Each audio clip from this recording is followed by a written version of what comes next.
Hello everyone, welcome back to the YouTube channel Dr. Alam Services.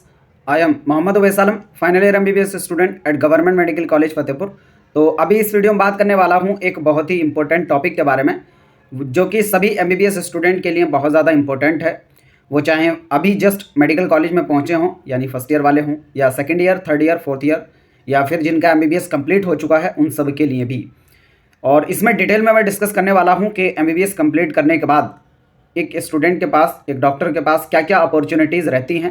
वो चाहे आपने MBBS कहीं से भी किया हो, गवर्नमेंट कॉलेज से किया हो, प्राइवेट से किया हो, या फिर FMG यानी फॉरेन और इंडिया के बाहर से आपने कहीं से किया हो, उन सभी के लिए क्या क्या ऑप्शंस रहते हैं और हर एक ऑप्शन के अंदर क्या क्या सिनेरियो रहता है, मतलब किस तरीके से आप वहाँ पर पहुँच सकते हैं और कौन से एग्ज़ाम्स देने होते हैं, कहाँ पर कितना टफनेस है या कितना कॉम्पिटिशन है, और उसको निकालने के बाद आपकी कैसी लाइफ रहती है, वर्क लाइफ बैलेंस कैसा है, और वहाँ पर कितना अमाउंट आपको मिलता है, और कैसी जो लाइफ है आप एक सोच सकते हैं। ये सारे पैरामीटर्स एक आदमी को अगर पहले ही पता चल जाए तो उससे जो फ्यूचर के लिए वो अपनी एक लाइफ सोच रखा है, उसके लिए उसकी सोची हुई लाइफ के अकॉर्डिंग कौन सी ब्रांच या कौन सा फैक्टर जो है बेटर रह सकता है, कौन सा ऑप्शन उसके लिए बेटर रह सकता है, वो पहले से ही उसको सोचकर उसकी तरफ तैयारी कर पाएंगे। और क्योंकि हमारा खुद का भी इस साल फाइनल ईयर है, और फाइनल ईयर से ही स्टूडेंट अलग अलग कोर्सेज में और अलग अलग ऑप्शंस की तरफ अप्लाई करना शुरू कर सकते हैं, क्योंकि यहीं से जो है आप एलिजिबल हो जाते हैं कई सारे एग्जाम भरने के लिए। मतलब कुछ एग्जाम्स को अभी आप भर सकते हैं इंटर्नशिप से पहले ही, और जो 21 बैच वाले स्टूडेंट हैं उनके लिए। और कुछ एग्जाम ऐसे हैं कि आप उनको इंटर्नशिप कंप्लीट करने के बाद भर पाएंगे, ठीक है। तो कुछ अभी भर पाएंगे इसी साल फाइनल ईयर के एग्जाम देते देते, जो 21 बैच वाले हैं, और कुछ एग्जाम्स ऐसे हैं जिनको आप अगले साल दे पाएंगे। उसी तरीके से जो बाकी अदर बैचेस के हैं, 22 बैच, 23 बैच या 24-25 बैच वाले जो स्टूडेंट हैं, वो अभी यहाँ से देख लेंगे क्या क्या ऑप्शंस उनके पास हैं, ताकि फ्यूचर में वो प्रिपेयर रहें और पहले से ही तैयारी करके रखेंगे। तो ऑब्वियसली जो कॉम्पिटिशन उनके लिए ईजी रहेगा क्रैक करना। और हर जगह पर देखो कंपटीशन तो है ही, बस ये है कि आपको पहले से अवेयर रहना होगा, पहले से तैयारी करके रखना होगा। जिधर को भी आपको जाना है, थोड़ा सा एफर्ट डालेंगे तो आराम से किसी भी एक तरफ आप पहुंच जाएंगे, ठीक है। तो यहाँ पर टोटल 8 से 9 हैं जो मेन पाथ रहने वाले हैं MBBS को पास करने के बाद, जिनकी तरफ आप जा सकते हैं, ठीक है। एक एक करके मैं डिटेल में डिस्कशन यहाँ पर करूँगा। सबसे पहले क्लिनिकल ब्रांचेस की तरफ जो स्टूडेंट जाते हैं, मतलब PG करना, सुपर स्पेशलाइजेशन करना, या फिर इंडिया के बाहर कुछ लोग जाना चाहते हैं, तो उनके लिए क्या क्या ऑप्शंस रहते हैं। कुछ लोग एक सेफ बैकअप ऑप्शन के साथ चलना चाहते हैं, ठीक है, जहाँ पर जॉब सिक्योरिटी हो, तो उसमें गवर्नमेंट जॉब्स रहती हैं, कौन कौन से ऑप्शंस होते हैं गवर्नमेंट जॉब में, कैसे आप अप्लाई कर सकते हैं। उसी तरीके से सिविल सर्वेंट्स बहुत सारे लोग बनना चाहते हैं, क्योंकि ये कोर ब्रांचेस हैं, मतलब कोर ऑप्शंस हैं, इंजीनियरिंग या मेडिकल, जहाँ से सबसे ज़्यादा IAS, IPS, IFS ऑफिसर्स जो है बनते हैं, ब्यूरोक्रेट्स बनते हैं, क्योंकि टॉप रैंकिंग की यहाँ से रहती है। और अच्छे पढ़ने वाले लोग भी यहाँ पर मौजूद हैं, जिनके पास अच्छा दिमाग भी है, बस थोड़ी मेहनत करनी होती है, थोड़ी एक्स्ट्रा मेहनत करनी होती है, बस ये समझ सकते हैं। बाकी कुछ लोग नॉन क्लिनिकल करियर्स की तरफ जाना चाहते हैं MBBS के बाद भी, तो अलग अलग ऑप्शंस हैं, उन सब के बारे में बात करेंगे। कुछ लोग प्राइवेट प्रैक्टिस करना चाहते हैं, या टेम्परेरी बैकअप ऑप्शंस आप सबके पास क्या क्या रहते हैं। तो सबसे पहले तो जो हर एक स्टूडेंट को आई थिंक पता ही होगा, जो भी मेडिकल कॉलेज में पहुंचा है, जो कि है क्लिनिकल या नॉन क्लिनिकल पोस्ट ग्रेजुएशन, यानी MBBS के बाद जो है PG जो लोग कर रहे हैं, MD हो, MS हो, ऑब्वियसली इंडिया के अंदर, जिसके लिए आपको जो है MBBS कंप्लीट करने के बाद, जैसे आपकी इंटर्नशिप कंप्लीट होगी, तो आपको नीट PG का एग्जाम देना है। और ऑब्वियसली आपको पता है इसमें कंपटीशन बहुत ज़्यादा हाई है, क्योंकि सभी जो कंपटीशन हो रहा है वो पूरे MBBS पास आउट के बीच में ही हो रहा है। उसमें FMG भी आ जाते हैं, उसमें प्राइवेट मेडिकल कॉलेजेस वाले भी आ जाते हैं, उसमें गवर्नमेंट मेडिकल कॉलेजेस वाले भी आ जाते हैं। तो और ऑल ओवर इंडिया काफ़ी स्टूडेंट हो जाते हैं, और एक टफ कंपटीशन इसमें रहता है, ये तो आपको ऑलरेडी पता ही होगा। और जैसे ही फिर आपको एक अच्छी रैंक मिलती है, आप काउंसलिंग कराते हैं, चाहे ऑल इंडिया काउंसलिंग कराएं या स्टेट काउंसलिंग कराएं, उसके बाद आप MD या MS ज्वाइन करेंगे, जो कि 3 साल का कोर्स होता है, ठीक है। इसके अलावा अदर ऑप्शंस भी रहते हैं, मतलब इसी नीट PG के थ्रू ही आप या तो DNB भी ले सकते हैं या डिप्लोमा भी ले सकते हैं। इसमें थोड़ा थोड़ा डिफरेंस होता है, जैसे ये जो आपका MD MS है 3 साल का रहता है, और जो DNB है ये भी आपका 3 साल है, लेकिन जो डिप्लोमा है वो आपका 2 साल का रहता है। अब हर एक की जो अपनी अलग अलग खूबियाँ हैं, जैसे MD MS की जो कट ऑफ है वो थोड़ी हाई रहती है, लेकिन इसको पास करना कंपैरेटिवली इजी रहता है एज़ कम्पेयर टू DNB, क्योंकि DNB की कट ऑफ तो कम रहती है, और ये प्राइवेट कॉलेजेस में होता है। तो इसमें एक दिक्कत ये है कि आपको हर साल एग्जाम देने होते हैं DNB के अंदर। और दूसरा ये कि आप फैकल्टी नहीं बन सकते, मतलब DNB कंप्लीट करने के बाद आप जो है कंसल्टेंट बन सकते हैं, कहीं पर असिस्टेंट प्रोफेसर, एसोसिएट प्रोफेसर या फैकल्टी के तौर पर आप काम नहीं कर सकते। जबकि MD MS में ऐसा है कि आप चाहें कंसल्टेंट की तरह भी काम कर सकते हैं हॉस्पिटल में कहीं पर भी, और उसके साथ ही किसी मेडिकल कॉलेज को ज्वाइन करते हैं तो आप असिस्टेंट प्रोफेसर, एसोसिएट प्रोफेसर या प्रोफेसर बन सकते हैं, ठीक है। तो ये थोड़े थोड़े डिफरेंस रहते हैं। उसी तरीके से डिप्लोमा वाले भी जो लोग हैं वो सिर्फ हॉस्पिटल में काम कर सकते हैं, ये 2 साल का होता है। तो कुछ कुछ चेंजेस हैं। बाकी आप लोग अगर चाहें कि एक सेपरेट डिटेल में वीडियो में बनाऊं कि क्या डिफरेंस होता है एमडी, एमएस, डीएनबी, डिप्लोमा में, और कहाँ पर कितनी कट ऑफ तक किस रैंक पर कौन कौन सी ब्रांचेज मिल जाती हैं, और उसके बाद फ्यूचर ऑप्शंस उनके पास क्या रहते हैं। क्योंकि ऑब्वियसली देखो पैकेज भी हर एक का अलग अलग होगा, एमडी एमएस का अलग होगा, डीएनबी का अलग होगा, डिप्लोमा वालों का अलग होगा। बस यह है कि हाँ अपनी जो ब्रांचेज जिनको लेनी होती है और उनके अकॉर्डिंग जो रैंक नहीं आई होती है तो वो अल्टरनेटिव ऑप्शंस की तरफ देखते हैं।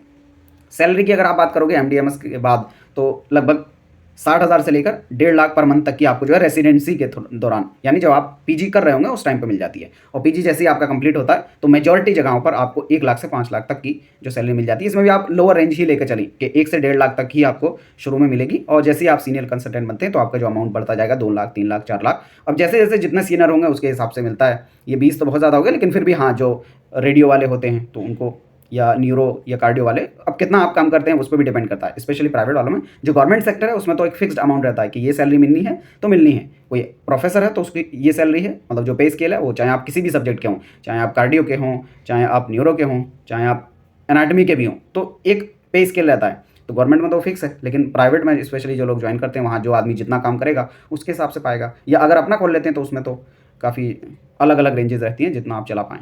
उसी तरीके से दूसरे जो ऑप्शंस में बता रहा था डीएनबी, डिप्लोमा के, तो ये भी नीट पीजी के थ्रू होगा। यहाँ पर भी अमाउंट जो है 80,000 से लेकर 2 लाख पर मंथ तक का जो है आपकी सैलरी हो सकती है। ये अल्टरनेटिव रहता है एमडीएमएस के। दूसरा ऑप्शन जो लोगों के पास रह सकता है वो इसी का हायर वर्जन है, सुपर स्पेशलाइजेशन, यानी एमडीएमएस के बाद जो लोग डीएम या एमसीएच करते हैं, इसमें नीट सुपर स्पेशलाइजेशन का एग्जाम होता है, और ये भी काफ़ी टफ रहता है, स्पेशली जो लोग और आगे जाना चाहते हैं। और यहाँ पर जो पे स्केल आपका और ज़्यादा बढ़ जाता है क्योंकि ये रैंकिंग ही बढ़ रही है, सेम चीज़ है। लेकिन बाकी कुछ लोग होता है कि अभी एमबीबीएस यहाँ से कंप्लीट कर लिया है या कहीं से भी, अब वो अल्टरनेटिव ऑप्शन दूसरी कंट्रीज़ में देखना चाहते हैं, तो उनके पास 2-3 ऑप्शंस रहते हैं। जैसे आप अगर कहीं जाना चाहेंगे तो ऑब्वियसली इंडिया से जा रहे हैं तो इंडिया से बेटर जगहों पर ही जाएंगे जहाँ पर आपको ज़्यादा सहूलियत मिले। तो उसमें क्या क्या ऑप्शंस आपके पास रहते हैं, एक रहता है यूएसए का, दूसरा यूके का, ऑस्ट्रेलिया जाते हैं कुछ लोग, और जर्मनी काफ़ी कम जाते हैं, लेकिन हाँ जा सकते हैं। बेस्ट ऑप्शन जो लोगों के लिए रहते हैं वो यूके का रहता है और दूसरा यूएसए का। अब यूएसए में काफ़ी सारी चीज़ें जो कॉन्ट्राडिक्टिंग रहती हैं, कभी कुछ हो जाता है कभी कुछ हो जाता है, तो यूके का एक आई थिंक बेटर ऑप्शन जो है इंडिया वाले लोगों के पास रहता है। बाकी एग्जाम के बारे में बताता हूँ, यूएसए में जिसको जाना है तो उनको यूएसए में ही एग्जाम देना होता है, स्टेप 1 एंड स्टेप 2, और उसके बाद उनकी जो वहाँ पर इंटर्नशिप होती है क्लिनिकल रोटेशंस, जो रेसिडेंसी रहती है जिसकी ड्यूरेशन आपकी 3 से 7 साल की होती है। और फिर उसके बाद जो आपकी सैलरी है वो रेसिडेंसी के दौरान 50 लाख पर ईयर तक की हो जाती है, मतलब 3 से 4 लाख पर मंथ अमाउंट रहेगा। ऑब्वियसली वहाँ पर देखो स्टैंडर्ड ऑफ लिविंग हाई है, तो वहाँ पर कॉस्ट आपकी रहने की, खर्ची होने की वो भी ज़्यादा रहेगी, तो जो एक्चुअल सैलरी है वो भी आपको वहाँ पर थोड़ी ज़्यादा ही मिलती है, और इसी वजह से लोग प्रेफर भी करते हैं।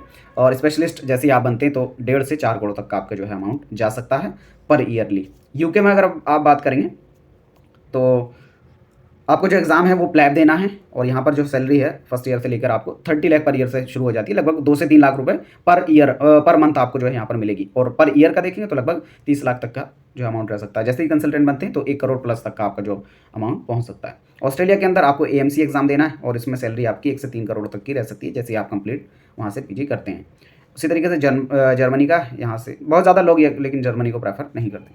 फिर उसके बाद आता है गवर्नमेंट जॉब का ऑप्शन, तो ये उन स्टूडेंट के लिए ज़्यादा बेहतर है जो एक जॉब सिक्योरिटी लेना चाहते हैं, मतलब बहुत ज़्यादा उनको मेहनत इधर उधर नहीं करनी है, बहुत ज़्यादा टेंशन नहीं लेनी है, एक वर्क लाइफ बैलेंस के साथ अपनी अच्छी ज़िंदगी भी बितानी है, और एक बैकअप ऑप्शन की तरह भी रखना है, और एक सेफ ऑप्शन कि हाँ उनके पास ये है, और आराम से जो नॉर्मल डेली का रूटीन होता है 9 to 5 वाला वो फॉलो करना है। तो उनके लिए कुछ ऑप्शंस रहते हैं। जैसे सबसे बढ़िया जो ऑप्शन रहता है वो है यूपीएससी सीएमएस का। यूपीएससी खुद से एक एग्जाम कराती है, कंबाइंड मेडिकल सर्विसेज। अभी जो इसके एग्जाम फॉर्म है वो रिलीज़ होने वाले हैं, तो स्पेशली जो 21 बैच वाले स्टूडेंट है वो उसमें अप्लाई कर सकते हैं।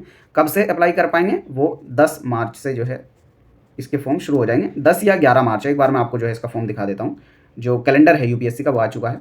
तो यह है यूपीएससी का कैलेंडर, जिसमें जितने भी एग्जाम यूपीएससी कंडक्ट कराती है उनकी डेट जो है दे रखी है। जैसे सिविल सर्विसेज एग्जाम की जो फॉर्म्स हैं ऑलरेडी वो क्लोज भी हो चुके हैं। इसकी टाइमलाइन थी 14 जनवरी से लेकर 3 फरवरी तक। हालांकि थोड़ा लेट से एग्जाम फॉर्म जो है रिलीज़ हुए थे, लेकिन ऑलरेडी वो भरे जा चुके हैं। फिर बात करते हैं यहाँ पर कंबाइंड मेडिकल सर्विसेज सीएमएस की। तो जो 2026 के लिए फॉर्म फिलिंग की डेट है वो 11 मार्च से शुरू हो जाएगी, और लास्ट डेट जो फॉर्म फिलिंग की है वो है 31 मार्च तक। ठीक है, तो अभी 11 मार्च से शुरू होकर 31 मार्च तक फॉर्म फिलिंग की डेट रहेगी। बाकी इस पर मैं एक डिटेल वीडियो बना दूंगा, क्योंकि ये काफ़ी अच्छा ऑप्शन स्टूडेंट के लिए रहता है जो एमबीबीएस कर रहे हैं, क्योंकि इसमें एक वर्क लाइफ बैलेंस तो है ही, लेकिन ऑल इंडिया लेवल की जो आपकी सेंट्रल लेवल की जॉब है वो मिलती है, और एक काफ़ी अच्छी सिक्योरिटी आपके अंदर आपके पास यहाँ पर रहती है, और पे स्केल काफ़ी अच्छा रहता है। गवर्नमेंट की तरफ से जो सुविधाएं मिलती हैं, क्योंकि सेंट्रल गवर्नमेंट की जॉब है तो सुविधाएं भी काफ़ी अच्छी मिलती हैं। उन सब के बारे में एक डिटेल वीडियो मैं अलग से बना दूंगा कि कौन कौन से सब्जेक्ट रहते हैं, और एमबीबीएस लेवल का ही जो है ये एग्ज़ाम रहता है। ऑब्वियसली थोड़ा ट्रिकी रहता है और कट ऑफ भी थोड़ी हाई रहती है, लेकिन हाँ, अगर स्टूडेंट कोई मेहनत करेगा तो डेफिनेटली उसको क्रॉस कर सकता है। ठीक है, तो इस पर एक डिटेल वीडियो मैं अलग से बना दूंगा कि क्या क्या बेनिफिट्स और पर्क्स स्टूडेंट के लिए रहते हैं। इसके अलावा जो दूसरा ऑप्शन गवर्नमेंट जॉब्स में रहता है वो है state PSC medical officer exam, यानी हर एक स्टेट जो है अपना खुद का स्टेट मेडिकल एग्जाम कराता है। जैसे ये सेंट्रल लेवल का था यूपीएससी सीएमएस, तो ऑल ओवर इंडिया में जो सेंट्रल लेवल की जॉब है एमबीबीएस के बाद जो मिलती हैं वो आप यहाँ पर अप्लाई कर सकते हैं उसके थ्रू। और स्टेट लेवल की जो मेडिकल फील्ड वाली जॉब्स हैं वो आप स्टेट पीएससी के थ्रू जा सकते हैं। अब इन दोनों के थ्रू ही आप एडमिनिस्ट्रेशन में भी जा सकते हैं। जो मेडिकल फील्ड का एडमिनिस्ट्रेशन होता है ना, पॉलिसी बनाना हो, आपको एडमिनिस्ट्रेशन चलाना हो, सीएमओ बनाना हो, आपने नाम सुना भी होगा, चीफ मेडिकल ऑफिसर हर एक डिस्ट्रिक्ट में एक रहता है, सीएमएस रहता है, तो जो हॉस्पिटल का इंचार्ज रहते हैं मैन, तो ये सारी चीज़ें भी आप इन्हीं एग्जाम्स के थ्रू बनते हैं। तो गवर्नमेंट जॉब के थ्रू भी अगर आप जाते हैं और एक एडमिनिस्ट्रेशन में आपकी रुचि है तो कई सारे ऑप्शंस आपके पास रहते हैं। यूपीएससी सीएमएस का हो गया, स्टेट पीएससी मेडिकल ऑफिसर का हो गया, आपके पास आईएएस आईएफएस एग्जाम का हो गया, वो अभी मैं आपको आगे बताऊंगा। ये जो लोग इंडियन आर्मी में जाना चाहते हैं तो उसमें भी एमबीबीएस के बाद आप एग्जाम दे सकते हैं। एफएमसी का खुद का एग्जाम रहता है और आर्मी में जाने का अलग से ऑप्शन आपके पास रहता है एमबीबीएस कंप्लीट करने के बाद। ठीक है, तो ये सारे ऑप्शंस की तरफ आप सोच सकते हैं। बात करेंगे कि इसमें क्या क्या आपको जो है जॉब्स रहती हैं, तो मेडिकल ऑफिसर की तरह रह सकते हैं, रेलवे में डॉक्टर आप बन सकते हैं जो सीएमएस वाला था उसके थ्रू, एसिक में डॉक्टर बन सकते हैं, आर्मी के अंदर डॉक्टर बन सकते हैं। जो सैलरी है आपकी वो 1 लाख से तो ऊपर ही रहती है, ये 80,000 का तो कोई बात ही नहीं बनती। 1.5 लाख से कम आप ऊपर मानिए जितनी भी गवर्नमेंट वाली जॉब है, क्योंकि इसमें एक्स्ट्रा अलाउंसेज आपको मिलते हैं, तो 1.5 लाख से शुरू हो जाती है। और अभी तो जो 26वीं 8th पे कमीशन है, सॉरी, वो आपकी 2026 से लग गई है और उसमें डेफिनेटली जो आपका अमाउंट है वो बढ़ जाएगा। ऑलरेडी जैसे सीएमएस की आप बात करेंगे, यूपीएससी सीएमएस की, उसमें 1.3 लाख पर ऑलरेडी मिल रही थी और इससे ऊपर ही थी, कुछ लोगों की 1.5 लाख तक जा रही थी। और जैसे जैसे एज बढ़ती है आपका जो अमाउंट बढ़ता रहता है, तो अभी तो आई थिंक ये 1.5 लाख से ऊपर ही पहुंच जाएगी जैसे ही 8th पे कमीशन पूरा लगेगा, और लगभग 2 लाख तक भी जा सकती है।